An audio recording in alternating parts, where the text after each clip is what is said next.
Are you ready to invest? Are you sure? I'm going to go through a before you invest checklist today so that you can know what you should have in place before you begin investing. First on the list is your emergency fund. There's no point in investing when as soon as the car breaks down or the cat gets sick or you have some other kind of emergency that you're having to pull that money back out. You want to make sure that once you invest, that money can stay invested. And the secret to that is having those emergencies covered, having savings of perhaps a few months worth of expenses. Dave Ramsey says to start with $1,000. That was a while ago. I don't think $1,000 is enough these days. You probably want to shoot for a minimum of $1,500 to $2,500. That's if you know that your income is stable before you begin to invest. And then depending on your situation, like are you the only income in the house? Are there other assets or other folks you could count on if you ran into an emergency? Then you're going to scale from there. For some people, they may want 3 to 6 months of expenses in their emergency fund before they begin to invest.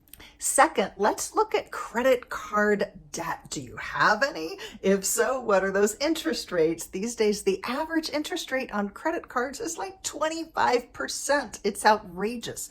So there's no sense trying to earn 8 or 10 or 12% perhaps in your investments when you're already paying 20% or more on your credit cards. Focus on getting those credit cards paid down first. If you need more help on that, see one of my most recent videos about a step-by-step plan to get out of debt.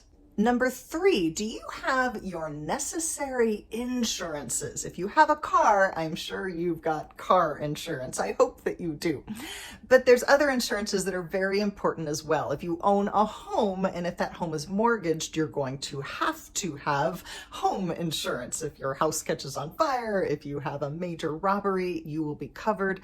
If you don't have a mortgage, if you live in a home where perhaps that mortgage has been paid off, you still want that homeowner insurance. And if you are a renter, make sure you get renter's insurance. That doesn't cover the home. Home burns down, hopefully that landlord has their insurance, but it's going to cover anything that you lose. It's going to cover your belongings so that if you have to replace your clothes, your furniture, valuables that may have been lost, then you're going to be able to do that. And shop around. I own my home now, but the last place I rented, I used Nationwide, and my renter's insurance, this wasn't all that long ago, for a fairly sizable home, my renter's insurance was under $20 a month, completely worth it. And when we see things like hurricanes and fires and natural disasters happening and people losing everything, sometimes a very affordable insurance policy could have made all of the difference. Now, the last kind of insurance you should consider, and it depends on your situation, if you have dependents or if you have a spouse or a partner and you depend on each other, you absolutely want life insurance. And there's all different kinds of life insurance, from the super affordable economy life insurance, which would be like a term life policy, to the Cadillac of insurances, which is whole life insurance. But you definitely want to have some life insurance.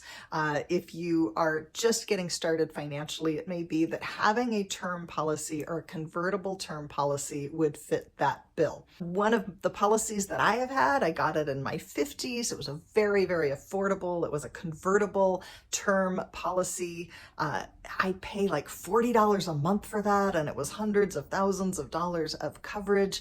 And then if anything ever happens to me where I'm in an accident, where I perhaps get some kind of a diagnosis and maybe my future is uncertain, I can actually convert that to a permanent whole life policy. Definitely at a different, a higher premium, but it's something that is very doable. Fourth, the most important thing is to learn about investing so that you can make the right decisions and not be kicking yourself later. So a lot of people may be maxing out their 401k, and if you have access to a 401k and if there is a match, that might be a good thing to do. But even in that case, you would want to investigate. You would want to learn about the pros and the cons of investing in different things. If you have a 401k, you probably have high fees. You may or may not have a match. You probably have limited investment options, and those options are typically mutual funds, and mutual funds are typically not all that efficient. If you look at the history, for instance, look at the last 10 years of any investment, of any mutual fund that you are considering investing in, and see how that compared with something like the S&P 500 or the Dow Jones. And you might find that those mutual funds are typically underperforming the market. Now, that doesn't mean they're necessarily bad or good. You may want something that's super conservative, so you may be okay with a fund that is underperforming the market if you feel that that is safer and it fits your risk profile better. But for a lot of people, that investing piece, our safe stuff is in the savings, and when you're diversified, you're going to have some things that are quite reliable and safe. You might even be investing with a certain amount of guarantees depending on what the product is.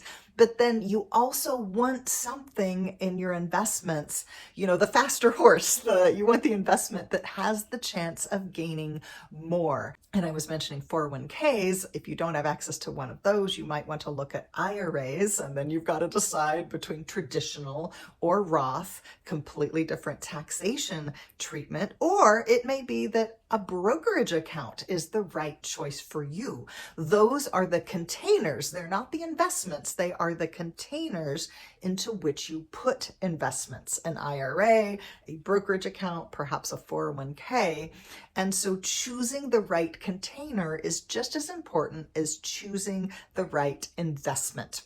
So where people usually start is, oh my gosh, what's the best investment? Should I be invested in crypto? Is it too late to get in on Tesla? What about those AI stocks?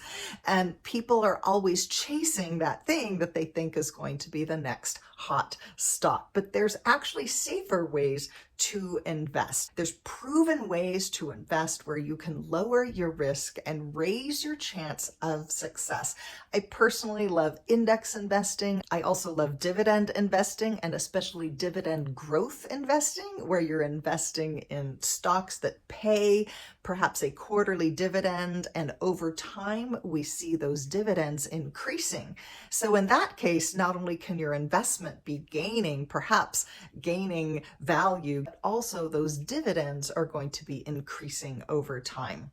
Index investing has lots of great possibilities as well. You're not investing in just one company, but perhaps in hundreds of companies, and you can pick an index that makes sense for you, one that matches what you are looking for, whether that's a lot of growth or whether that's something that's a little more conservative.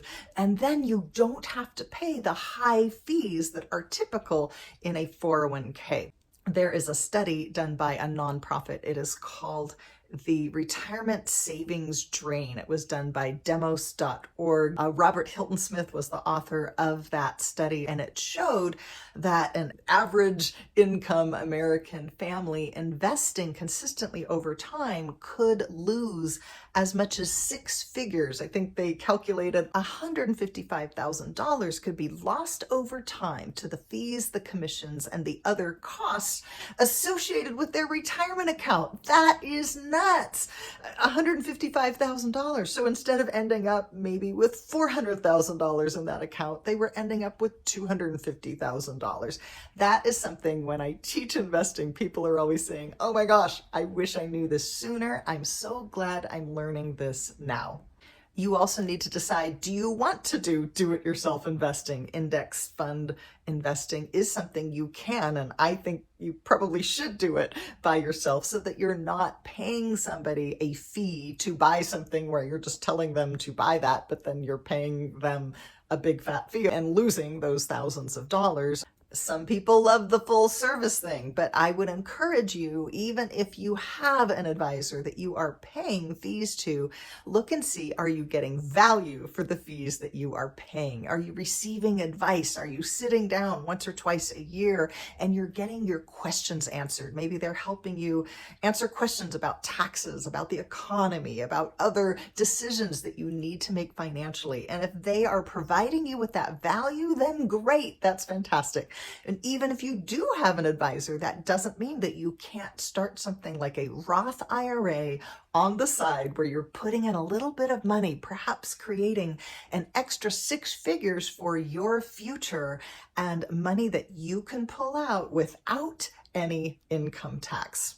That's a beautiful thing. So if you are interested in learning more about investing, I just ran an Investing Demystified special.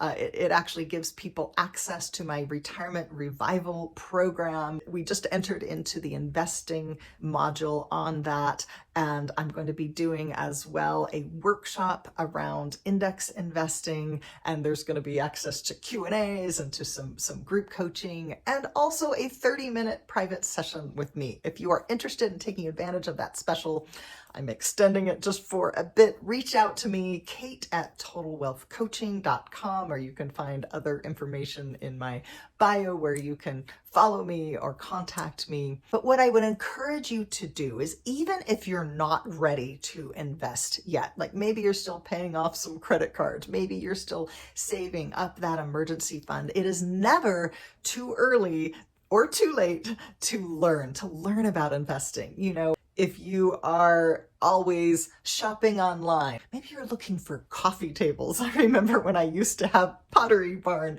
catalogs coming to my home decades ago, and there was a coffee table that caught my eye, and I, looked at it and compared it to other coffee tables, and the months went by, and eventually I got that coffee table. It's sitting over there. But when we start learning about something, we start shopping for something, we start shopping for investments, then you start to learn about them and compare and decide which are right for you. And sooner or later, you are going to end up with those investments. If that is where your focus is, if that is where your mind is going, if that's what you are learning about, that is the first step. And it's never too early or too late to learn about investing. I'd love to know what your takeaway is from this video. What did you learn? Are you ready to invest? And what is your strategy? Take care. Bye-bye.